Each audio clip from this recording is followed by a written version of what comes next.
Welcome to Party Politics, where we prepare you for your next political conversation. I'm Jeronimo Cortina, political science professor at the University of Houston. Go Cougs. And I'm Brandon Rottinghaus, also a political science professor here at the University of Houston. Thanks for hanging out with us and talking a little politics. Obviously, a lot going on, Jeronimo. We've got the start of the Texas legislative session. We've got some transition at the state level for Texas Democrats. And of course, Donald Trump is just setting the house on fire, getting new people in place, which is a very different process than we were, say, when he took office in 2016 and 17. So we've got a lot to get to. Let's dive in. The first thing up is that President Trump is just really lighting things up when it comes to getting positions filled. He has this week announced a bunch of things. The National Security Advisor to Representative Mike Waltz from Florida, Representative Elsie Stefanik from New York is going to be the ambassador to the UN. John Radcliffe, who is a former member of Congress here from Texas, the 4th District, is going to be the director of the CIA. Kristi Noem is going to be Homeland Security Director. Watch out, dogs. It's funny because I saw this thing on Twitter that said, like, in our house, the dog is the national security director. So we'll see how that plays out. There are a lot here. I want to talk about immigration in a second because obviously those are big ones. But I want to highlight a couple things. Number one, that the president-elect picked Lee Zeldin from New York to be the EPA director, which kind of shocked a lot of people who didn't see him in this role, right? He had been on foreign affairs and financial services when he was in Congress. No real effect on the economy or on the environment. So that was a kind of surprise pick. But what's not surprising, though, is I think that he's really obviously picking people because of loyalty. That's a huge factor here. You can see this in the who he's picking, but also who he's not picking. He ruled out Mike Pompeo. He ruled out Nikki Haley. So clearly there's a real divide here. Yeah.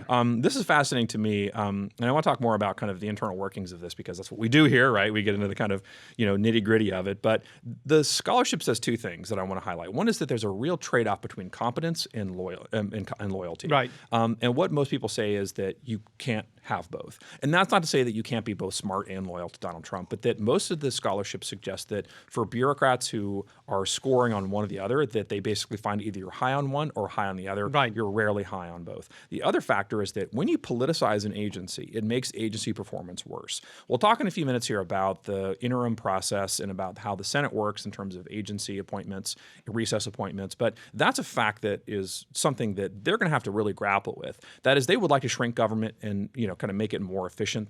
But the problem is that if you politicize agencies, it sometimes makes the performance worse. So give me your take on sort of how you see the process playing out here in the first really week of the kind of Trump-elect presidency. Well, certainly has been, potential nominations on steroids. It's 11,000 Red Bulls after let's start nominating people back and forth. The Red Bulls are small, but they're potent. Oh, absolutely.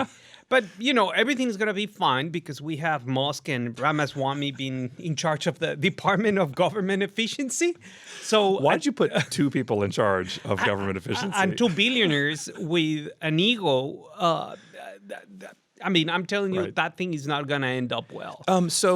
This is an unusual event, right? To have somebody in this role of kind of creating a new department for finding efficiencies in government. You're creating more government to find a way to shrink government. Outside government. So we don't know the structure right now, so we don't know how it's going to fit into the bureaucracy, if it's going to be in the office of the president or, we don't know. But still, their ask is to cut $2 trillion. It's a lot. It's a lot. Non-defense spending. Oof. It's only around, $120 billion. Yeah. How they're going to get to $2 trillion?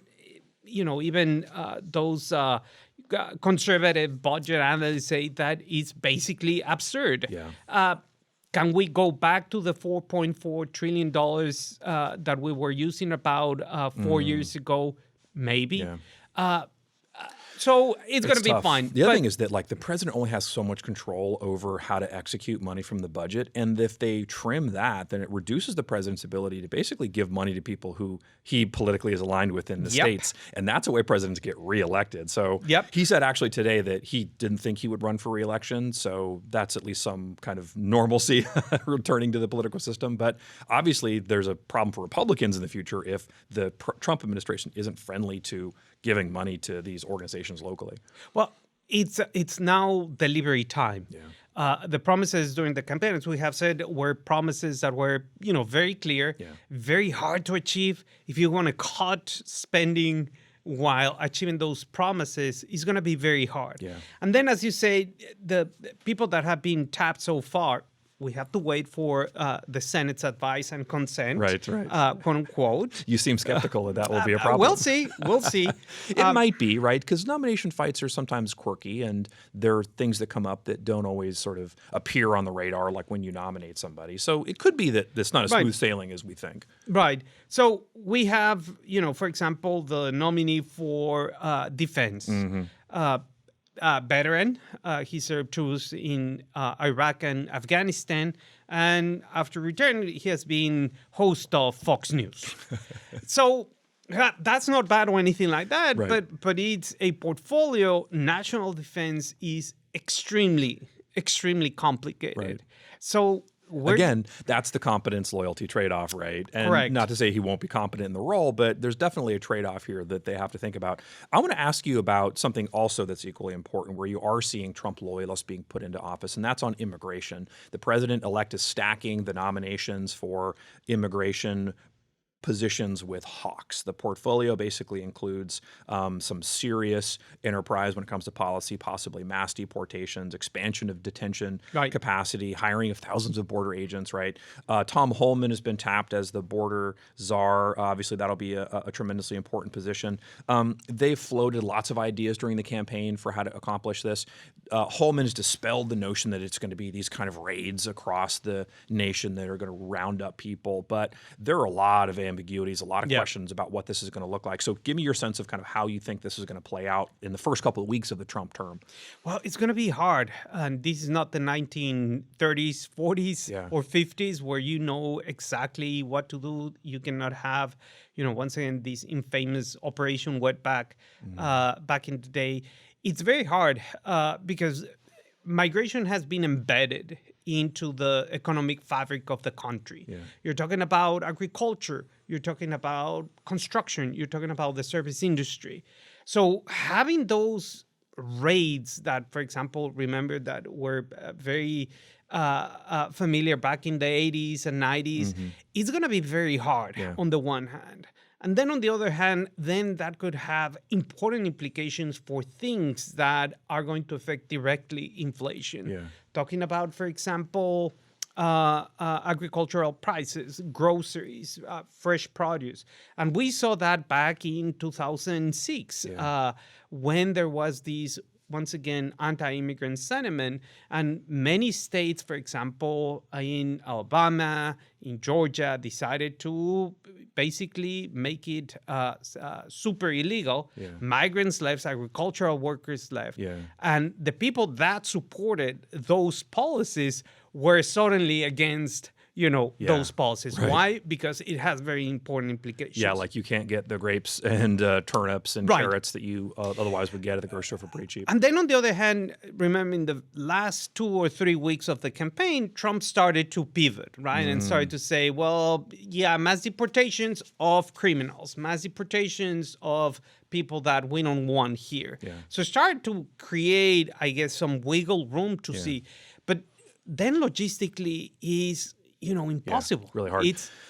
They asked Senator Cruz what he thought about this, and he said, well, we're going to start with people who've got these kind of criminal records or people who have broken the law. Then that's also equally hard, it seems to me. I want to ask you this. So do you think that this is a dissuasive effect? That is to say that, like, if this starts to happen in kind of a high-profile way, the people will stop attempting to come to the U.S., number one. Number two, if it's the case that there are these mass deportations, they're all going to probably go back through Mexico. If that's going to happen, then it's going to create a crisis in Mexico, right? Which also has a real kind of conundrum. But Mexico already said very clear, I'll take my Mexicans. Yeah. Okay. I'm not going to take anybody else. So everybody else is going to have to go through some other way out of the country. And the Mexican government yesterday was very clear, saying, I'm not going to even allow them to enter the country. Yeah. Okay. So, if you deport, I don't know, someone from another country, the U.S. will have to deport them directly to that particular country. Which is expensive, I guess. It is expensive, Okay, and Mexico is not going to accept it. They said, well, they cannot verify that they're Mexicans. They're going to stay on the plane. Yeah, okay. We're not going to let them out of the plane. How do they do that? Well, you're not allowed to the plane. Yeah, and then okay. you're going Unless you can prove it, like, you're not coming in here. Yeah. You're not coming in here. Okay. So that's going to be a serious complication, and we're going to see how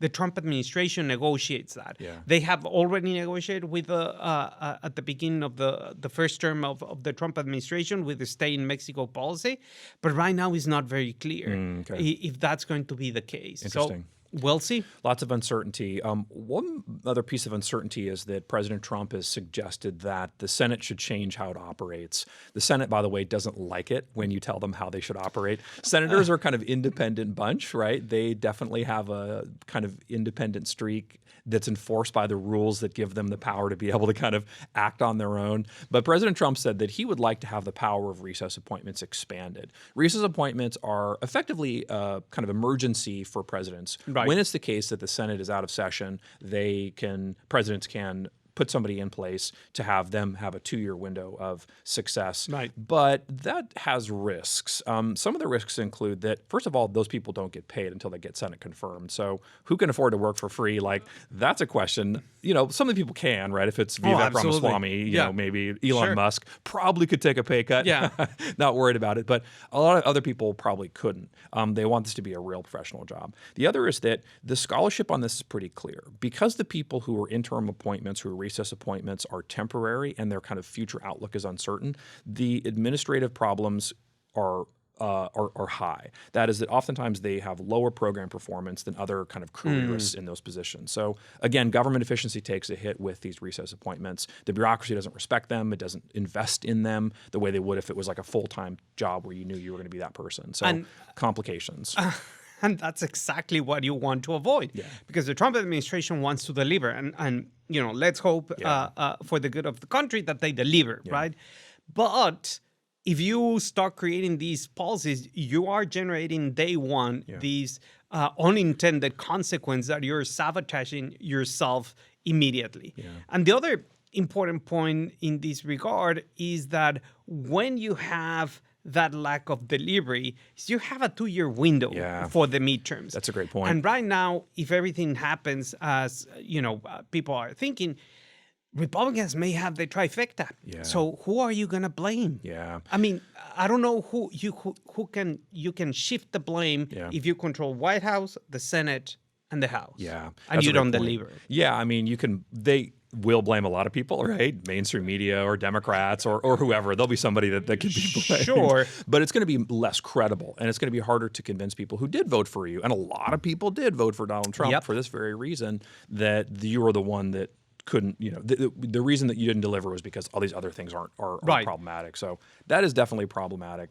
That means, I think, that the parties have to work together. Now, the recess appointments are one example. I'm sorry, of this. say what? Sorry, let me be more clear. The parties have to find a way to work together, as Washington sometimes does, but obviously it's a complication, as you note. One of the things, especially in recess appointments, is that they need to have the buy-in from Democrats to have a recess, right? Like they have to have a unanimous consent effectively to have a recess, which means that if they don't and Democrats don't agree, then they're not going to be able to have recess appointments. So that's one complication. Here's another kind of nerdy complication. That's that the presidency is changing in the sense that the court has basically undone the ability for agencies to have kind of interpretive ability over what the rules are. Congress writes a rule, it's unclear, agencies say, well, here's what we think you mean. That's a lot of power for agencies, right? Since the 80s, this has been sort of in effect. Correct. The court basically says this is unconstitutional. Courts need to decide, and or Congress has to write clearer laws. Well, if it's the case that, again, everyone is sort of trying to figure out what the dynamic is here, the presidency has to have a more certain idea of what they want to write, and those rules have to be much more clear. And so from the top down, the Trump White House has to be very clear about what it wants to do from these agency rules. If they undo rules, how do they undo them specifically? Because any interpretation here is going to be left to the courts, and then you don't know what's going to happen. So Correct. that creates all kinds of kind of complications in government, which is really the watchword of the week. I think I've said it like 30 times, not surprisingly. Well, complications. and then you bring in these, appointments, recess or not recess appointment, you are going to bring, first of all, the institutional future of the Senate or the complete abdication of separation of powers, because, the advice and consent is in the Constitution. Yeah. It's not, something that people say it's an it's right there. It's not like a suggestion. In the Obama administration, remember when he tried to nominate people back in 2012 or whatever, Republicans were up in arms and in fire, and this is an abuse of power and this and that, et cetera, et cetera. Obviously, people don't remember that, and obviously Republicans have forgotten that. You mean Michelle Obama? As they forgot, the fraud that was going to be this election, and suddenly there's no fraud. Right. Everything is peachy, but that is a serious complication. And then you put in the role of the Supreme Court. Yeah. That is Another just kind of wild fascinating card. in terms of what are you going to do? What's stunning is that on the point you make about the reversal of people's preferences when it comes to unilateral power, that the scholarship, all of the scholarship on this shows that people hate executive power. They hate presidents acting alone, except when it's their president acting on a policy they care about. So surprise, surprise, things turn around. That's just nature. That's just politics. That's just partisanship. But obviously there's going to be a lot of difficulty in sort of setting this up. But I will say the president-elect is doing a good job here getting people in place who are obviously connected to his interest and are going to follow through on his policies, like no questions asked.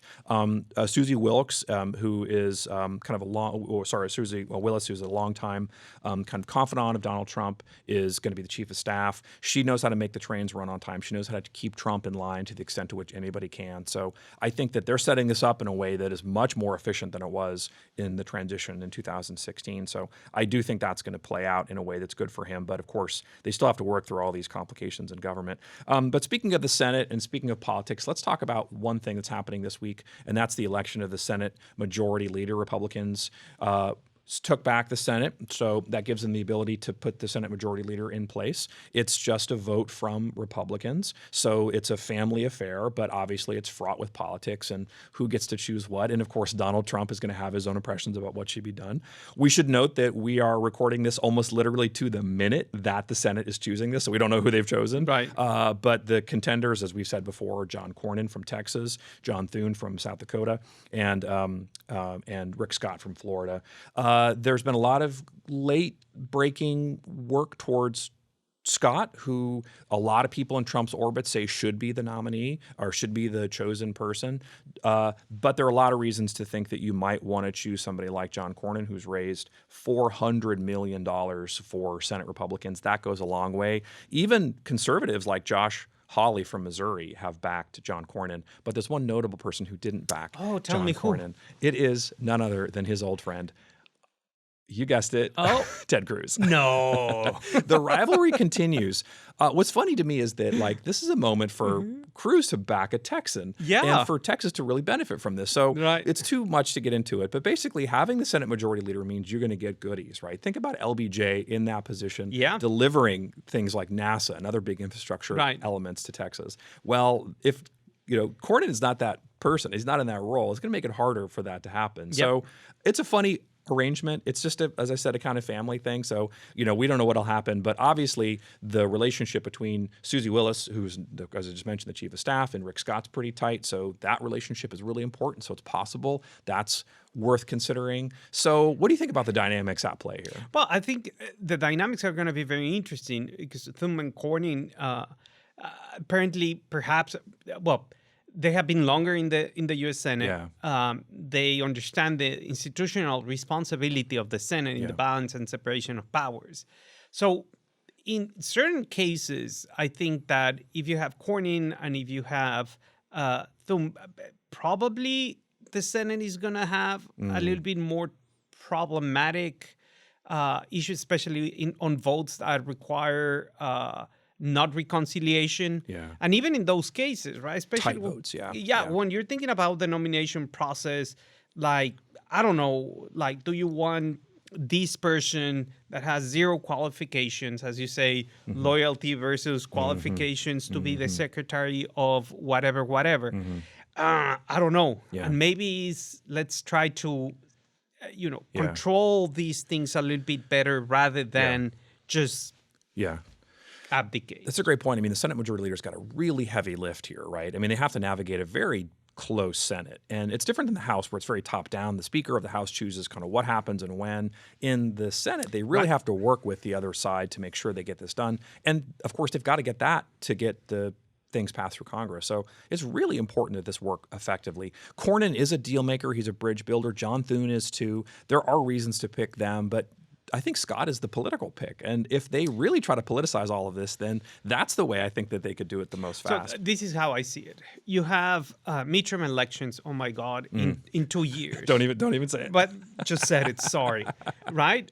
So you have to start working today. Yeah.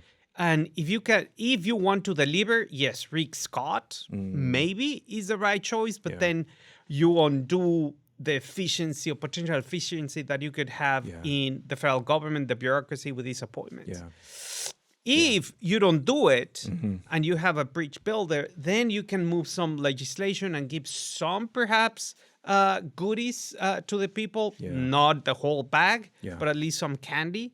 So I don't know. I mean, it's a very tough spot. Yeah. They've all had their dust-ups with Trump. John Thune supported Nikki Haley, remember? So that's obviously a kind of red flag. Rick Scott ran the Republican Senate campaign and didn't raise as much money as the people in the past, and they actually lost seats as a result. So, like, as a political storyline, it's hard to know who's the best choice because the future is impossible to predict. Correct. But it is certainly the case that a lot of people have supported Cornyn, who knows how to raise money and get things done. So the thing is, this is a secret ballot, so we're never going to know who voted for whom, and the effect that Trump has is probably minimized because of that. But it's going to be really telling kind of who gets in that spot and what they do with it. But let's talk leadership in Texas, because that's also going to be really telling for how the legislative process unfolds in the upcoming legislative session. The Texas House GOP caucus is set to meet early December to endorse a speaker candidate. David Cook, who's a representative from Mansfield, says he's got the votes. Speaker Phelan says he does not have the votes. This has been a kind of internal back and forth. So everyone's like, show me your cards. Right. And no one's showing their cards. Right. Everyone has called, but no one has done this. So we're kind of still waiting. It takes 76 members to get to be speaker. Phelan at least has got probably more than 40 people on his side. Cook also responds that he's got 47. He had a pledge from 48. Steve Kennard, who didn't win, so that pledge obviously goes away unless you can get Representative Plessa to agree to vote for him. I don't think that's going to happen. I think she's probably more likely to vote for Dade Phelan, but we'll see. Lots of churning going on here. The other thing that happened is that Democrat John Bryant, who is a longstanding political official, he was in the U.S. House for a long time, retired, came back to win a seat in the Texas House. He's kind of the senior statesman, I guess, of the Democratic Party, kind of trying to bring some of this sort of sense of moderation back to the party. He also announced he's running, which to me suggests that Democrats are not unified around a candidate. And that might hurt actually Phelan's chances, because he's counting on Democrats to vote as a bloc to support him. Correct. If they don't, then that makes them a really powerful swing vote. What do you think? Well, I mean, obviously, I don't think that Democrats are going to go after or perhaps support Representative Cook. And I guess Phelan, less likely, yeah. Yes, you go with the devil you know. Exactly. And Phelan might, start lobbying Democrats. And, the fact that you have a couple of Democrats running for the position is sure. But again, it's symbolic to the least to say. But I think the important thing here is Democrats have to minimize their losses. Yeah. And their vote has to be strategic in the sense of who is going to be the one that is not going to take all my toys away. Yeah. And just let me keep some. Yeah. Right? You can keep your favorite toy, but that's it. Right. And obviously, Cook is not going to do that. Yeah. Phelan might do that, but is not certain. Right. Because he still needs Republican support. It's a really careful balancing act, right? Yeah. So it's okay, but I cannot give you any chairs. So Democrats going to say, well, then why don't we're going to vote for this guy? Yeah. Interesting. So I don't know. It's going to be, and then that's going to not determine how far right the next session goes, because we're already there. Yeah. Now Republicans have control of the national government, have control of Texas government. So courts, basically every element. Yeah. Well, speaking of that, the filing deadline opened this week, and Republicans have filed a bunch of bills that are very conservative. The Michelin star people were here giving out restaurant reviews and stars. I think that the Republican Party could get like a barbecue award for all the red meat that they're putting out there. That bills allow for people to be sued over drag performances. They're legalizing the covenant of marriage, banning certain funding for healthcare plans with gender therapy, resurrecting this 2017's failed bathroom bill. There are a lot of bills, right? About 1,500 bills, which is about almost 700 more than last legislative session. So there's a bunch of stuff here. But let me ask you a question. Yeah. So you control everything. You have Trump winning the presidency, Congress, et cetera, now you don't have the battle, right? Now you don't have that person that you're going against. Yeah. So, are you going to push for these type of legislation or just let it be? There's a lot of messaging bills here. They won't pass, right? Only about 20% of bills pass. So the likelihood of these actually becoming law is pretty low. But for sure, it's the case that it's all gas and no brakes for Republicans in the House. And on that note, with no gas and no brakes, that's something that we're going to keep discussing next week. I'm Jeronimo Cortina. And I'm Brandon Rottinghaus. The party keeps up next week.